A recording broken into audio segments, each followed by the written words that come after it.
जैसे भूसे में से दाना निकाला जाता है, सार सार को गह रहे भूसा दे उड़ाए, ये काम बाप आकर के करते हैं।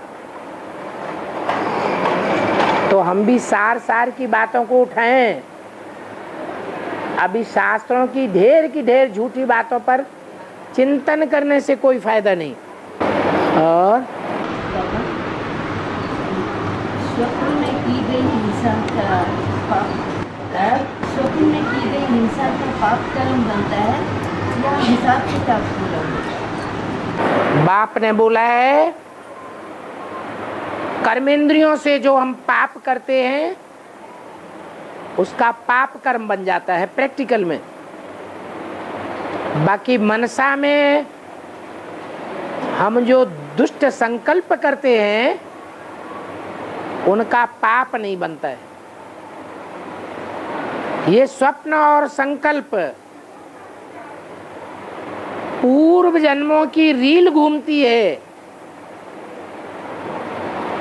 स्वप्न के रूप में अथवा संकल्पों के रूप में। उसका पाप पुण्य नहीं बन सकता।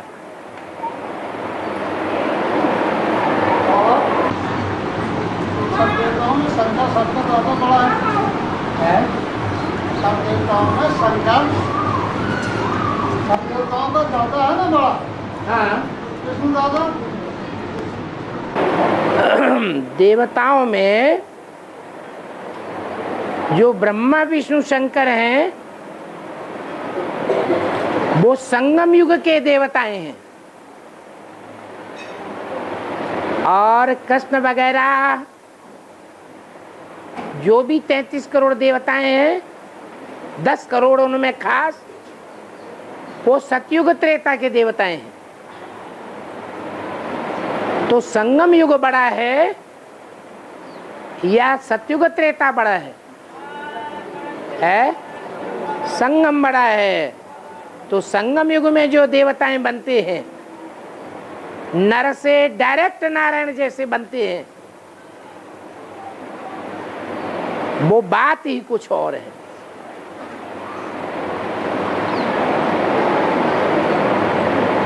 सतयुग में जो देवताएं बनेंगे उनकी तो कोई हिस्ट्री नहीं रहती, शास्त्रों में भी उनकी कोई हिस्ट्री नहीं है। ये तो बाप ने आकर के हमको बताया है कि सतयुग में क्या होता है और त्रेता में क्या होता है। वो हिस्ट्री मनुष्यों के पास क्यों नहीं है? सिर्फ 2500 की हिस्ट्री हिंदुओं के पास, मुसलमानों के पास, क्रिश्चियंस के पास, यहूदियों के पास क्यों है? क्योंकि 2500 वर्ष में दुख ही दुख होता आया है। दुख के टाइम को मनुष्य बड़ी मुश्किल से काट पाता है, तो एक एक दिन गिनता है, हिस्ट्री बन जाती है। तो द्वापर कलयुग की हिस्ट्री है 2500 साल की। सतयुग त्रेता की कोई हिस्ट्री मनुष्यों के पास नहीं है।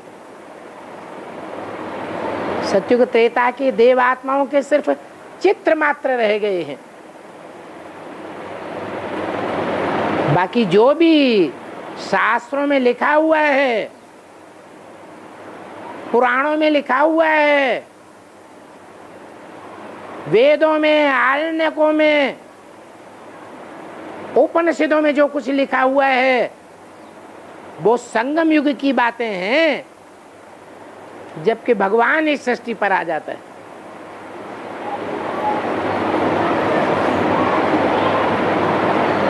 इसलिए सतयुग के देवताएं उतरती कला वाले हैं, और जो संगम युग के देवताएं हैं ब्रह्मा विष्णु शंकर जैसे, वो लगातार चढ़ती कला वाले हैं। संगम युग के सामने सतयुग की जैसे कोई वैल्यू नहीं। संगम युग ऑस्पिशियस युग है। इसलिए बापा कहते हैं कि ये मौज मनाने का युग है, मौजों का युग है। इस संगम युग में हम जितनी मौजें मनाए लेंगे, जन्म जन्मांतर हम उतनी मौजें इकट्ठी कर लेंगे, क्योंकि नशा रहेगा कि इसी युग में भगवान बाप सर्वशक्तिवान हमको मिलता है, और कोई युग में नहीं मिलेगा। और पत्नी चढ़ती है तो 3 पत्र और आप 10 होने का क्या मतलब है?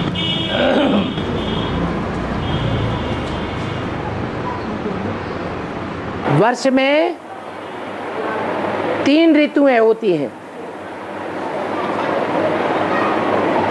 बरसात का मौसम, वर्षा काल,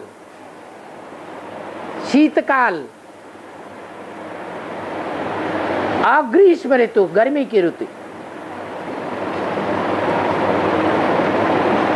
वर्षा काल है संगम युग, जब ज्ञान की बरसात होती है। उसमें भी खास टाइम है श्रावण का महीना। रिम झिम रिम झिम रिम झिम लगी ही रहती है। शीतकाल है सतयुग और त्रेता। दिमाग ठंडे बने रहते हैं, कोई काम विकार की गर्मी नहीं, कोई क्रोध विकार की गर्मी नहीं। द्वापर कलयुग है गर्मी का मौसम।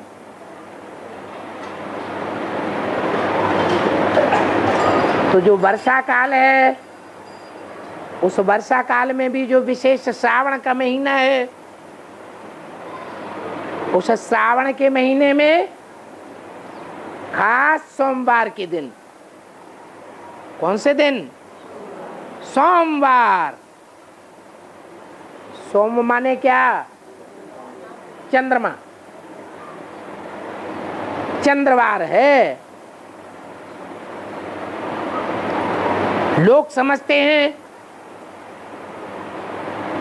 देवताओं में बड़ा महादेव,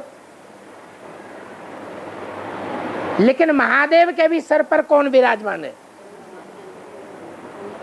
चंद्रमा विराजमान है। तो वो पहला वार है सोमवार,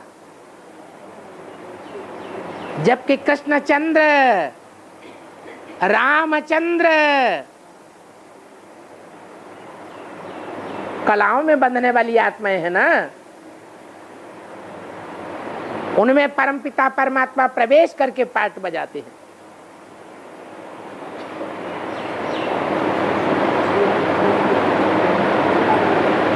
तो बाप के रूप में दोनों में प्रवेश करके पाठ बजाते हैं या एक में बजाते हैं? एक में बजाते हैं। वो एक लिंग है, उसमें निराकार बिंदु प्रवेश होता है। इसलिए सोमनाथ के मंदिर में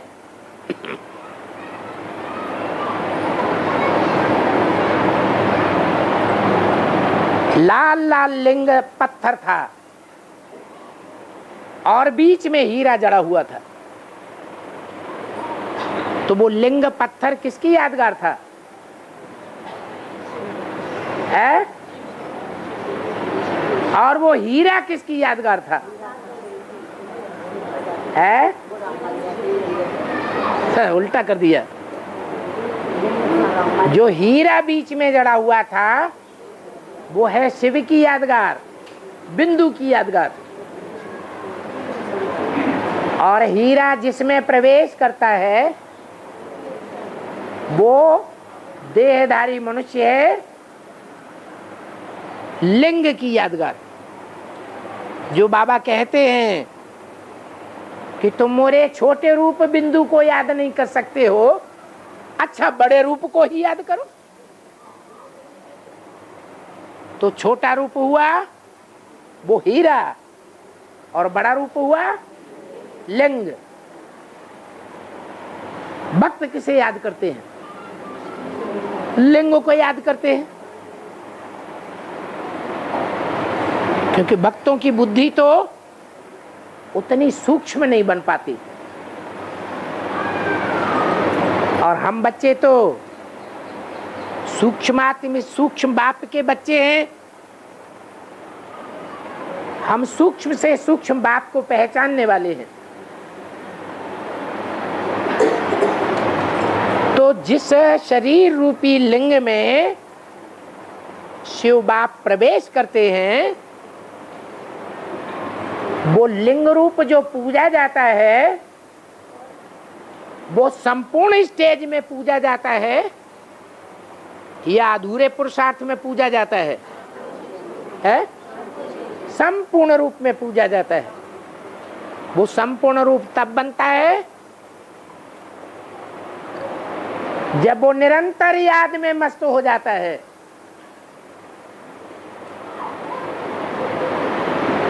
शिव की याद में कोई अंतर नहीं पड़ता।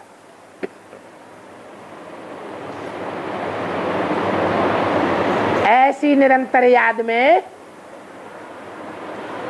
अपनी इंद्रियां भी उसे याद नहीं रहती। कानों से सुनते हुए जैसे नहीं सुनता, दुनिया ग्लानि करती रहे, ग्लानि की बातों पर वो परवाह नहीं करता। नहीं तो हम बच्चों में देवान आता है, इसने हमसे ऐसे कह दिया, उसने हमारी ये ग्लानि कर दी, हमारे बाप को गालियां देता है, हम कैसे रुक जाएं? फौरन देहभान आता है।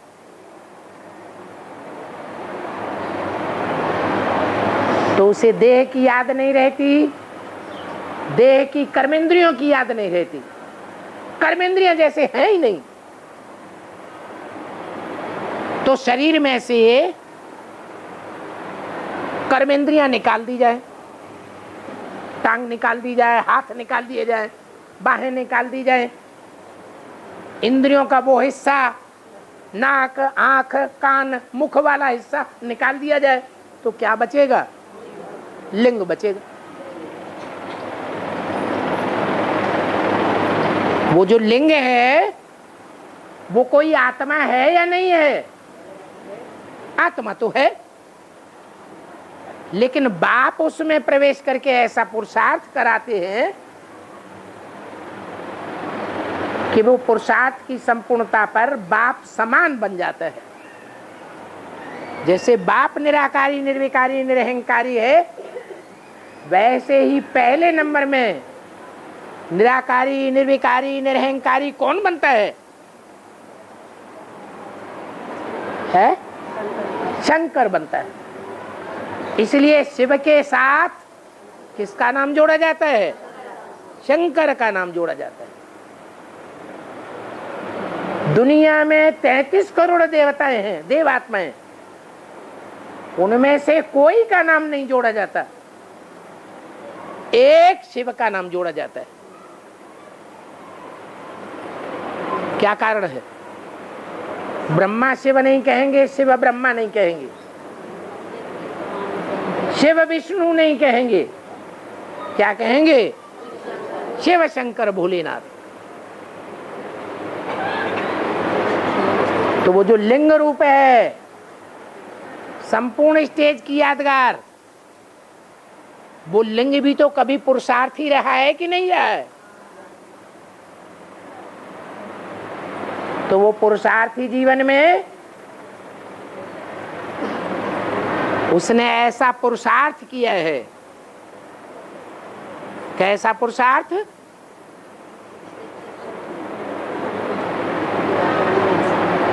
कि ब्रह्मा जैसे पत्ते पार्ट बजाने वाले जो स्थापना के कार्य में सहयोगी बनते हैं,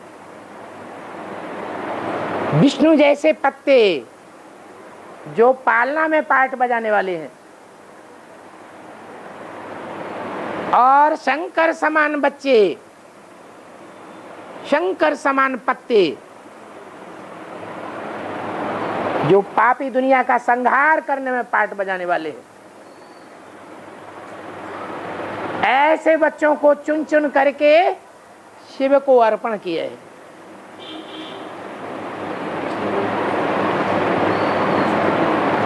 उसको फॉलो किया है ब्रह्मा और विष्णु ने, और ब्रह्मा और विष्णु के फॉलोअर्स ने। इसलिए भक्ति मार्ग में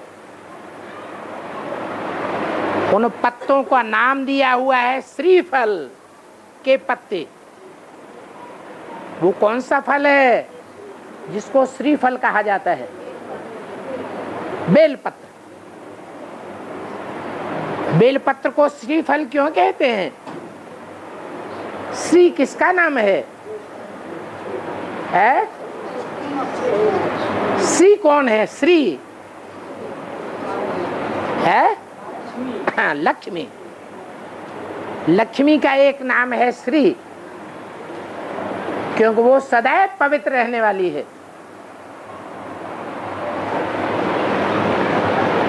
एक शिव बाबा, दूसरा न कोई। तो इस कार्य में प्रैक्टिकल रूप में जो सबसे ज्यादा सहयोगी बनी है, उसने 3 प्रकार के पत्ते इकट्ठे किए हैं और उस लिंग के ऊपर अर्पण किए हैं। इसलिए भक्त लोग क्या करते हैं, वो स्थूल पत्तों को ले लेते हैं, श्रीफल के पत्तों को, और शिव के ऊपर अर्पण करते हैं। रही बात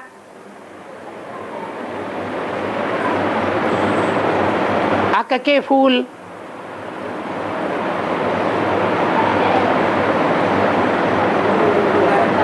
छोटे छोटे फूल होते हैं और सुगंध देते हैं कि दुर्गंध देते हैं? दुर्गंध देते हैं। ऐसे छोटे छोटे फूल भी जो दुर्गंध देने वाले हैं, अर्थात व्यभिचार की बदबू उनमें भर चुकी है, पतित है ना, वो भी तोड़ करके उनके ऊपर चढ़ा दिए जाते हैं कि ये भी पावन बन जाएंगे। फूल किसे कहा जाता है? अरे पूरी बात तो सुनो। फूल किस लिए कहा जाता है? फूल कहा जाता है जो बड़े हल्के स्वभाव के होते हैं, उनके देखने से ही सबका मन खुश हो जाता है। वो छोटा सा आक का फूल क्यों न हो, दूर होगा तो बदबू थोड़ी ही आ जाएगी, देखने में तो अच्छा लगता है ना। और आक का फूल जो वैद्य लोग हैं वो सबसे ज्यादा प्रयोग करते हैं दवाइयों में।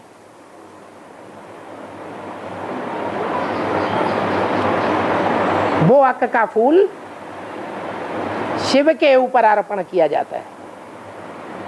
तो बताओ, उन फूलों को शिव वाली आत्मा स्वीकार करती है या शंकर लिंग वाली आत्मा स्वीकार करती है? प्रैक्टिकल में उन फूलों को भोगता कौन है? शिव तो अभोक्ता है, तो शंकर ही भोगता है। तो जो शंकर भोगता है वो चैतन्य को भोगने वाला होगा या जड़ फूलों को भोगने वाला होगा? वो चैतन्य अक के फूल वो हैं जो छोटी छोटी बच्चियां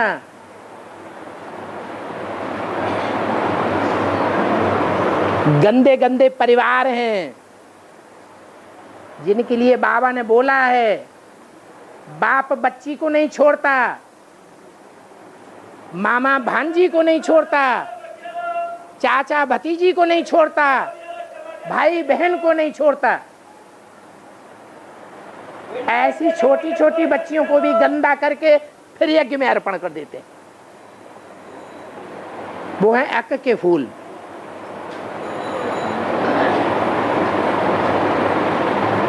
शिव बाप तो पतितों का उद्धार करने वाला है, उनको भी स्वीकार कर लेते हैं। फिर हैं धतूरे के फूल। क्या अंतर है अक के फूल में और धतूरे के फूल में? क्या अंतर है? अरे कुछ अंतर देखने में आता है कि नहीं? क्या? हाँ, धतूरे का फूल जो है वो लंबा होता है, उसमें सुराख ही लंबा होता है।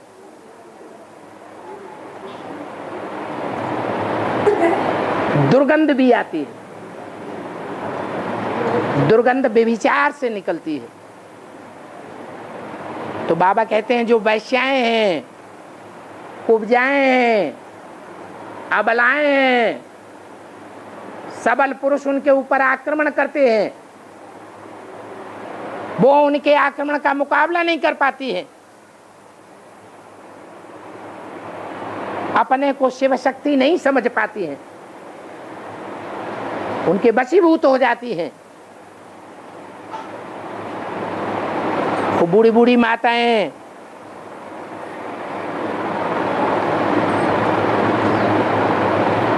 वो बेचारी अबलाएं क्या करें? ऐसी अबलाओं को भी बाप अर्पण कर लेता है। तो धतूरे के फूल हो, चाहे अक के फूल हो, चाहे बेलपत्र जैसी श्रेष्ठ आत्माएं हो, बाप के सन्मुख तो जो भी आ जाते हैं सबका कल्याण करने वाला है। और बाबा जब बैसाख के महीना में मटका रख दे तो एक एक बूंद बैसाख के महीना भर मटका से एक एक बूंद पानी गिराते, वो क्या? नहीं, बैसाख चैत्र से नया वर्ष शुरू होता है। चैत्र मास में नए वर्ष की शुरुआत होती है। उसके बाद अगला महीना आता है वैशाख।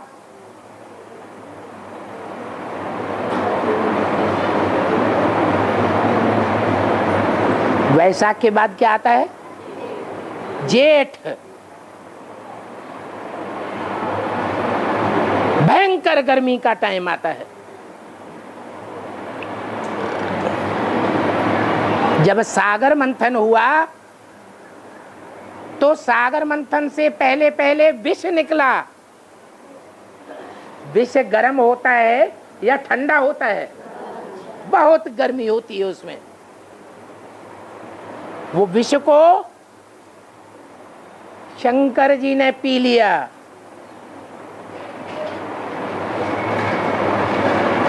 कहते हैं विष की गर्मी इतनी ज्यादा हो गई कि वैशाख और जेठ का महीना तड़तड़ाती गर्मी होती है। उस गर्मी को शांत करने के लिए वो जल के बड़े घड़े, वो ज्ञान जल है या स्थूल जल है, ऐसे जल के भरे हुए घड़े, घड़े माने बुद्ध रूपी घड़े, वो उनके ऊपर अर्पण किए जाते हैं। उनमें से बूंद बूंद बूंद बूंद ज्ञान जल उस पर टपकता रहता है। वो ज्ञान जल शंकर रूपी लिंग के ऊपर टपकता है या शिव के ऊपर टपकता है? शंकर रूपी लिंग के ऊपर टपकता है, क्योंकि विष शंकर पीता है। विष की गर्मी शंकर को झेलनी पड़े या शिव झेलेगा? शंकर ही झेलता है। तो उस गर्मी को शांत करने के लिए वो जो कन्याओं माताओं रूपी घड़े, बुद्ध रूपी घड़े अर्पण किए जाते हैं, बेसिक नॉलेज में, एडवांस में नहीं। कब? बेसिक नॉलेज में। कभी वो लिंग अर्थात अधूरा पुरुषार्थी ब्राह्मण शंकर को जनेऊ दिखाते हैं ना, वो उस ज्ञान जल को धारण करता रहता है। ठंडा ठंडा बूंदें गिरती हैं तो दिमाग ठंडा रहता है। इसलिए भक्ति मार्ग में उन्होंने मिट्टी के घड़े बना लिए। मिट्टी के घड़े माने जिनमें देह अभिमान की मिट्टी भरी हुई है। वो देह अभिमान की मिट्टी वाले घड़े, उनमें भगवान का बेसिक ज्ञान जल भरा हुआ है। वो बेसिक ज्ञान जल बूंद बूंद करके एक एक महावाक्य उस लिंग के ऊपर टपकता रहता है और फैलता रहता है। बूंद टपकेगा तो फैलेगा कि नहीं? फैलने का मतलब हुआ विचार सागर मंथन करना, ज्ञान के एक एक पॉइंट के विस्तार में जाना।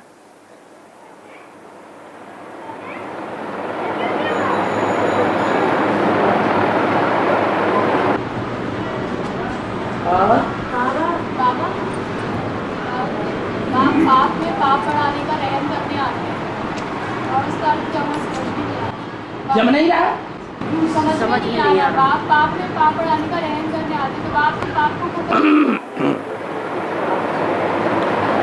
बाप तो निष्पाप है या पापी है? निष्पाप है। कौन सा बाप? मनुष्यों का बाप या आत्माओं का बाप? आत्माओं का बाप शिव तो निष्पाप है। उस पर न पाप का परत चढ़ता है न कभी पुण्य का परत चढ़ता है। उसकी तो बात ही नहीं। तो वो कौन है जिसके ऊपर पाप और पुण्य का सबसे जास्ती परत चढ़ता है? मनुष्यों का बाप, प्रजापिता कहो, संपूर्ण पुरुषार्थ के रूप में शंकर कहो। वो ऐसी आत्मा है जो दुनिया के बड़े से बड़े पापियों का भी बाप है और दुनिया के बड़े से बड़े पुण्यात्माओं का भी बाप है। नियम सृष्टि का है कि अति का अंत होता है। अति नहीं होगी तो अंत नहीं होगा। तो इस दुनिया का अंत कब होगा? जब पापों की अति हो जाएगी। तो वो पापों की अति जो शक्तिशाली पापी होगा वो कर सकेगा या साधारण पापी कर सकेगा? जो शक्तिशाली पापी होगा वो पापों में पाप बढ़ाने का जब रहम करेगा तो पापों के अंबार खड़े हो जाएंगे और अति का अंत हो जाएगा।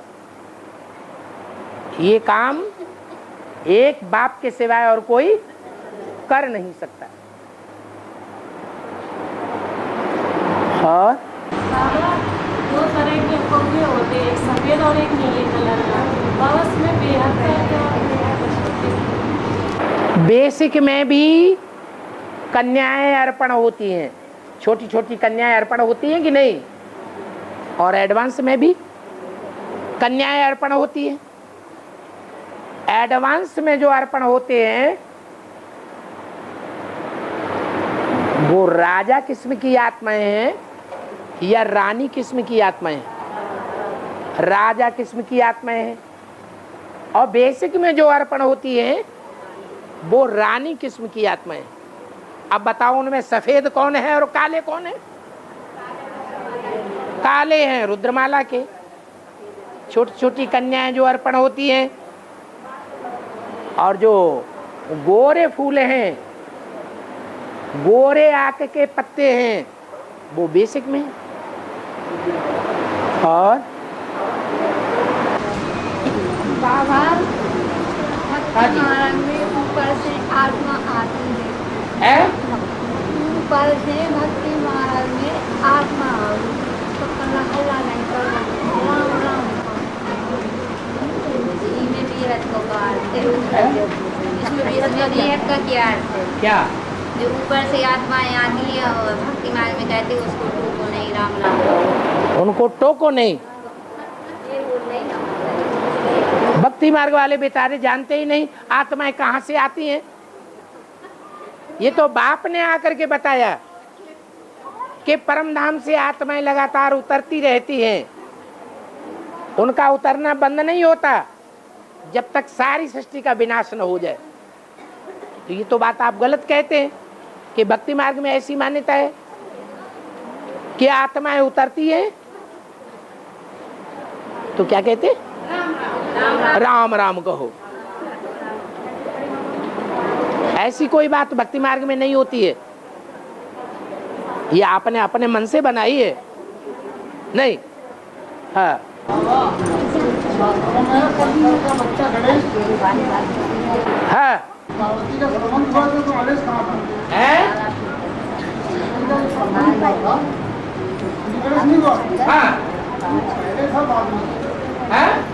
गणेश पहले था या बाद में? श्री गणेश पहले? गणेश पहले था या बाद में? वो बच्चा है ना? किसके पहले?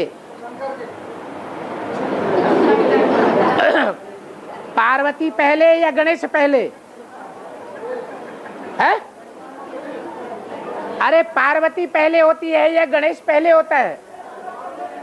फिर और पार्वती तो है शिव की पत्नी, तो पहले शिव का पति है या पत्नी है?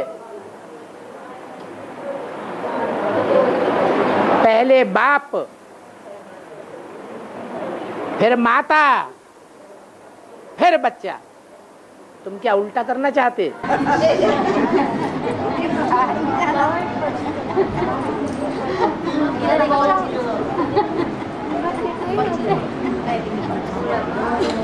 लेकिन बाबा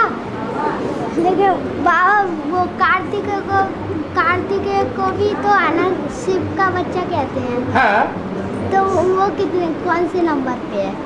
कौन से नंबर पे? तीन हो गए, पहले शंकर, फिर पार्वती, फिर गणेश। जो बड़ा बच्चा होता है वो पहले पैदा होता है या छोटा बच्चा पहले पैदा होता है? बड़ा बच्चा पहले पैदा होता है। तो कार्तिकेय पहले हुआ या गणेश पहले हुआ? कार्तिकेय पहले हुआ।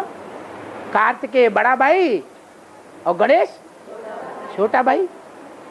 हाँ बाबा भक्ति मार्ग में पीपल की पूजा की जाती है, पीपल के पेड़ की, और कहते हैं कि उस पर प्रेत आत्माएं भी वास करती हैं। प्रेत आत्माएं भी वास करती हैं। हाँ। उसका क्या? उसका अर्थ ये है कि सागर में दिखाते हैं पीपल के पत्ते पर कृष्ण आया, दिखाते हैं ना। ये पीपल का पत्ता क्या है, सागर क्या है, और वो कृष्ण कौन है?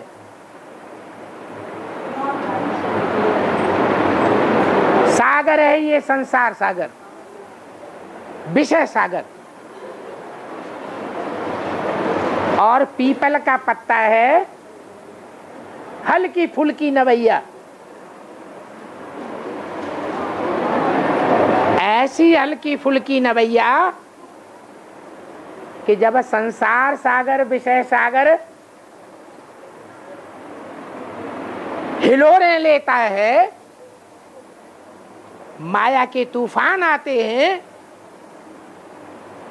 तो उस पत्ते का गायन है कि वो नैया हिलेगी डुलेगी लेकिन डूबेगी नहीं।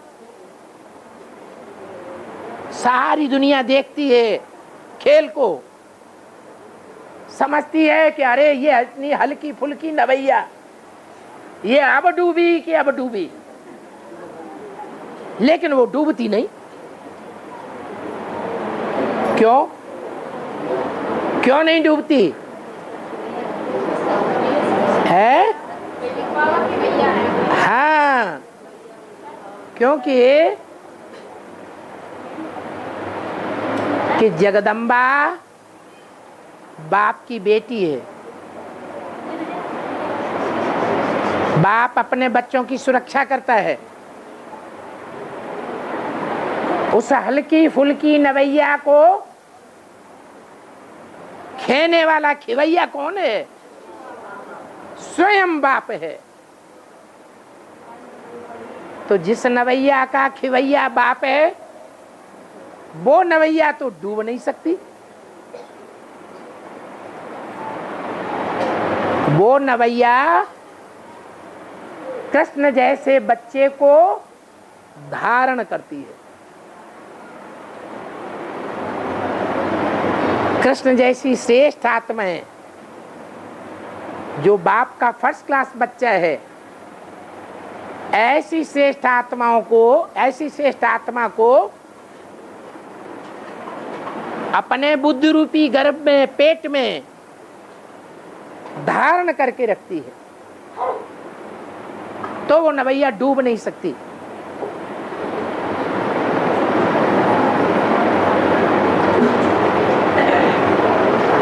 पीपल का पत्ता दिखाया है, बताओ जो पीपल का पत्ता है वो कौन है? जगदम्बा। और जगदम्बा में कौन सी आत्मा प्रवेश होती है? ब्रह्मा वाली, कृष्ण वाली आत्मा। तो जो कृष्ण वाली आत्मा उसमें प्रवेश है, वो भूत प्रेतों का मुखिया है या छोटा मोटा भूत है?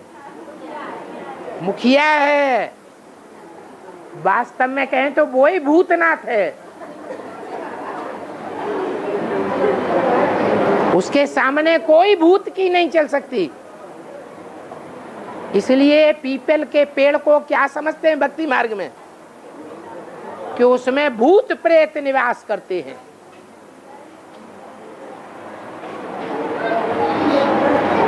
पीपल की लकड़ी को जलाते भी नहीं है कि अगर जलाएंगे तो हमारे ऊपर भूत प्रेत सवार हो जाएंगे। और बाबा खड़े होकर बोलो।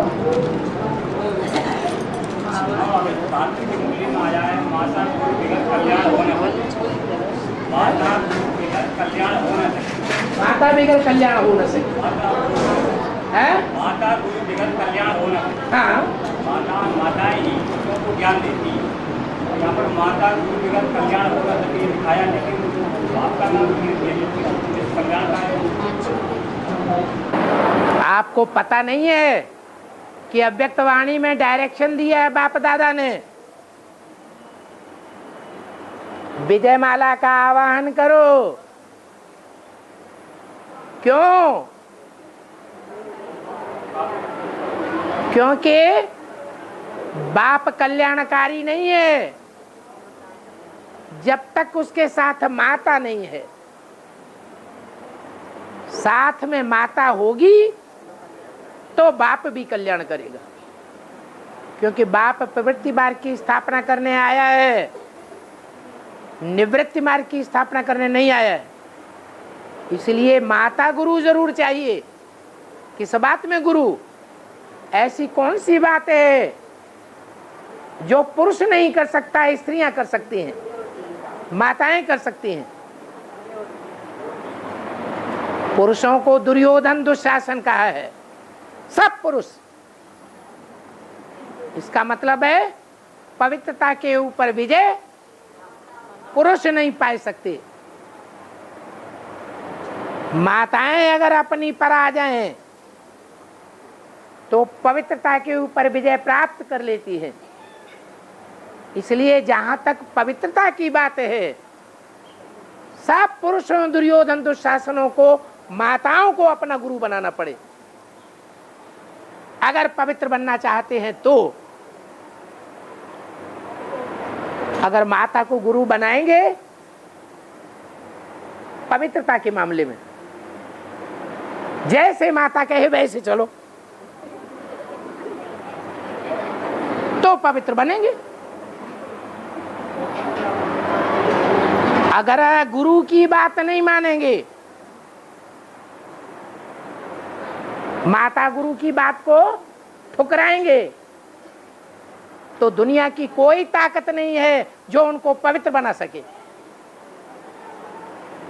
प्रैक्टिकल में गुरु चाहिए पवित्र बनने के लिए, नहीं तो परम धाम जा नहीं सकते, सुखधाम जा नहीं सकते। ऐसा नियम है ईश्वरीय। जिन कन्याओं माताओं को पुरुषों ने गिराया है, उन्हीं कन्याओं माताओं को उठाने के निमित्त बनाना पड़े। वो कन्याएं माताएं निमित्त बनती हैं पुरुषों को ऊपर उठाने के लिए। माता गुरु बनाना पड़े। माता गुरु बगैर उद्धार हो न सके। और धन सेवा में लगाओ और 21 जन्मों के लिए संपूर्ण धन प्राप्त करो।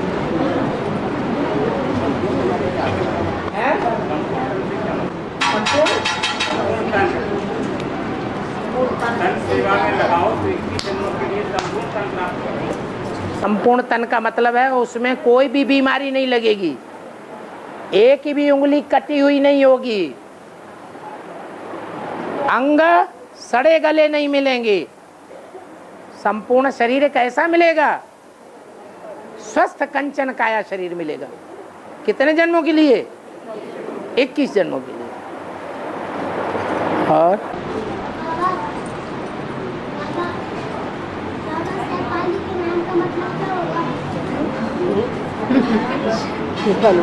शेफाली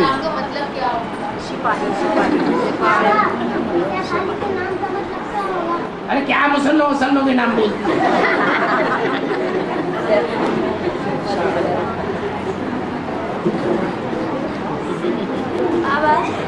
छोले की लकड़ी क्यों जलाई जाती है? है कि छोले यज्ञ में क्यों, हवन में क्यों जलाई जाती है? अच्छा, समिधा जिसे कहते हैं, वो यज्ञ में स्वाहा करने के लिए जंगल से इकट्ठी करते हैं। वो सूखी लकड़ियां हैं, जो गीली लकड़ी है, हरी हरी लकड़ी नहीं जलाई जाती है। यज्ञ में वो लकड़ी जलाई जाती है जो सूख करके अपने आप टूट के नीचे गिर जाती है।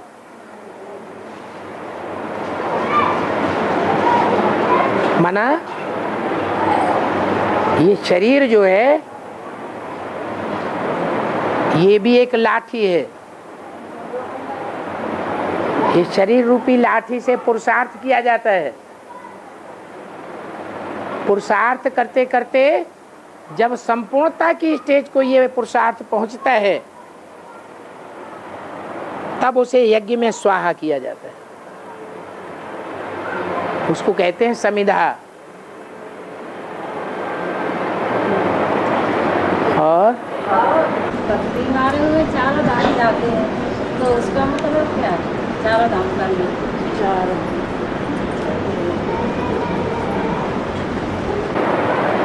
कितने कितनी दिशाएं हैं? 4 दिशाएं हैं। पूरा, पश्चिम, उत्तर, दक्षिण, 4 दिशाओं के पालन करने वाले 4 दिक्पाल हैं। दिग माने दिशा, दिशाओं को पालना करने वाले 4 दिक्पाल। वो 4 दिक्पाल 4 मुख्य धर्मों के मुखिया हैं।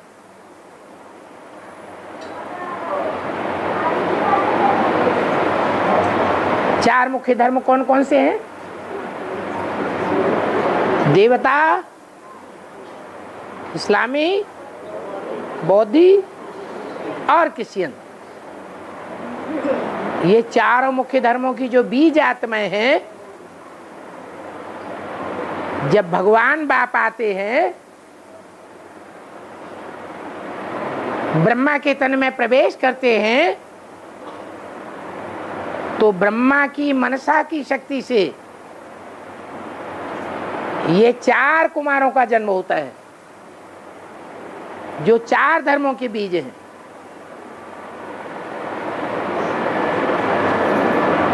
देवता धर्म, इस्लाम धर्म का बीज, क्रिश्चियन धर्म का बीज, बौद्ध धर्म का बीज।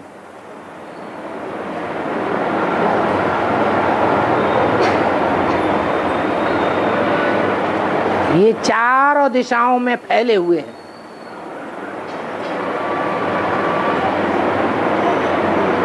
देवी देवता सनातन धर्म, इनका मुखिया ईशान कोण में दिखाया जाता है। उत्तर और पूर्व दिशा के कोने में। दक्षिण देशों में अरब देश फैले हुए हैं। अफ्रीका में मिस्र, अरबियंस, ये इस्लाम धर्म हुए। ऐसे ही बौद्धि हैं उत्तर में, चीन जापान में, और पश्चिम में है ईसाई, क्रिश्चियन धर्म। तो चारों दिशाओं में ये 4 दिक्पाल हैं, जो चारों दिशाओं की पालना करने वाले मुखिया हैं। अभी समझ में आ गया क्या? क्या समझ में आया है? हाँ, तो भक्त लोग जो हैं, भक्त किन्हें कहा जाता है और बच्चे किन्हें कहा जाता है? जो बाप को पूरा पहचानते हैं, पूरा पहचानने के कारण एक बाप को फॉलो करते हैं, वो तो हैं बच्चे। पक्के सनातन धर्म के पक्के, कोई धर्म में कन्वर्ट नहीं होते, वो भक्त नहीं है। बाकी जो 3 दिशाओं के दिक्पालों को फॉलो करते हैं, अरे हिंदू ही तो कन्वर्ट हो करके बौद्धि बने, हिंदू ही तो कन्वर्ट हो करके इस्लामी बने, हिंदू ही कन्वर्ट हो करके क्रिश्चियन बने। तो इन 3 दिशाओं के 3 दिक्पालों के प्रति जो कन्वर्ट हो जाते हैं, उनको अपना बाप बनाए लेते हैं, वो कन्वर्ट होने वाले हैं, बाप के बच्चे नहीं हैं। तो भक्त हैं या बच्चे हैं? भक्त हैं। इसलिए वो भक्त चारों दिशाओं में चक्कर काटते हैं। उन्हें पता ही नहीं चलता है कि असली दिक्पाल कौन है। असली का पता लग जाए तो दूसरे धर्मों में कन्वर्ट क्यों हो, चक्कर क्यों काटे। और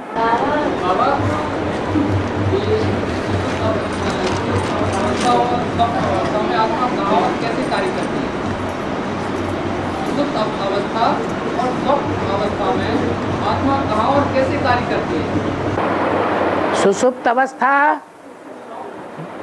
जागृत अवस्था और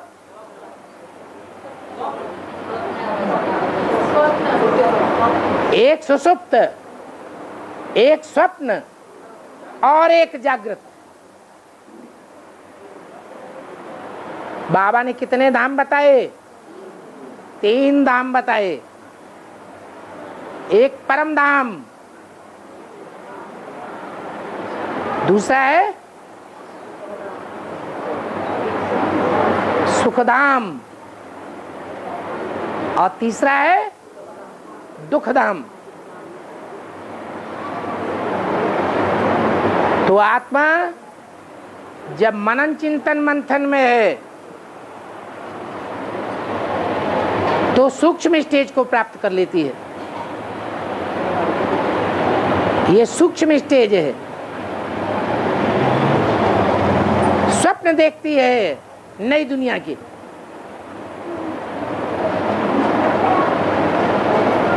स्वप्नावस्था है। सुखधाम में है तो साकारी दुनिया में है, और परम धाम में चली जाती है, क्या हो गई? सुसुप्त, पता ही नहीं चलता कितनी देर पड़ी रही।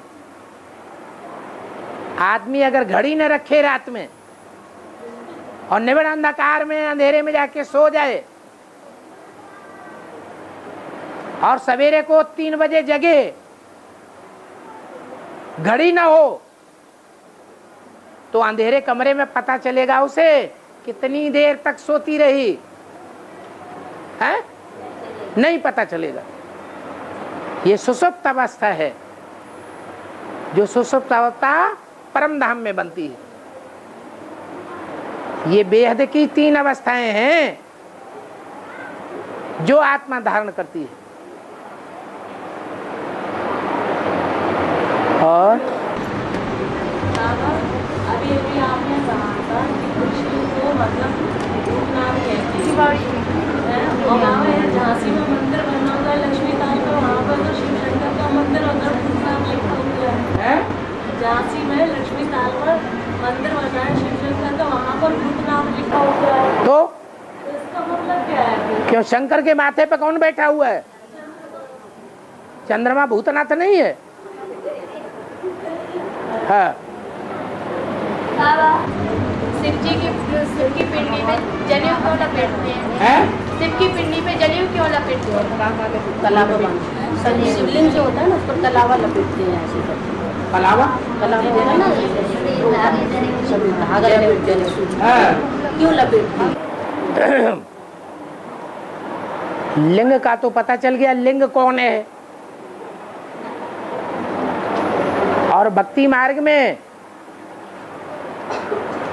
बहनें जो हैं वो कलावा लपेटती हैं हाथों में भी।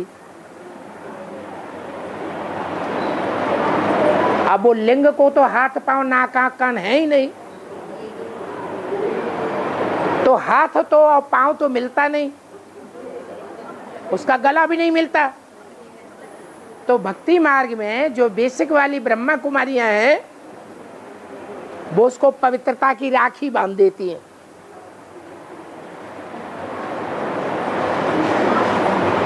अब उल्टी बात हो गई ना। जो सबको पवित्र बनाने वाला है संग के रंग से, उसको भक्ति मार्ग में राखी बांधते हैं।